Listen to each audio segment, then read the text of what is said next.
Ok, aquí tenemos el spacer. Miren el tamaño que tiene. Estamos usando el spacer realmente por el tema del guía que se tiene ahora. Que es un guía que no es tan profundo como el otro. Entonces, estamos aquí terminando con la instalación del spacer. Básicamente en la misma base de Nissan. Entonces, estamos llevando ya para terminar de apretar ahí. Y luego instalar el quick release. Ahora vamos a quitar esto.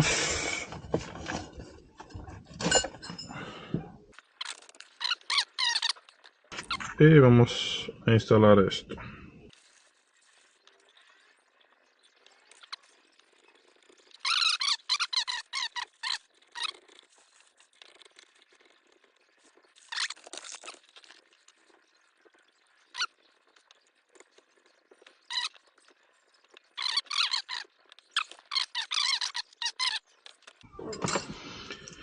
Ok, aquí tenemos los tornillos que va con esta vaina.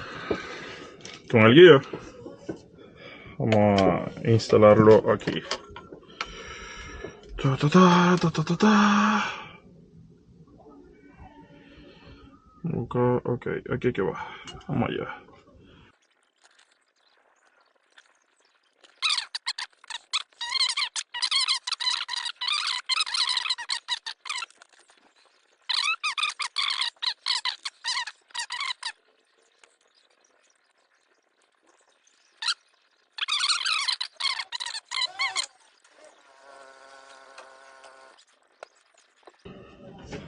Aquí ya estamos tratando de verificar que todo esté bien apretado.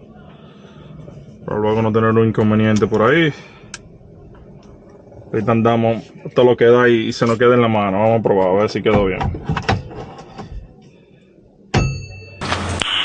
Nice. Realmente me queda bien cómodo aquí. Y nada, voy a verificar esto porque es que sirve. Y esta vaina.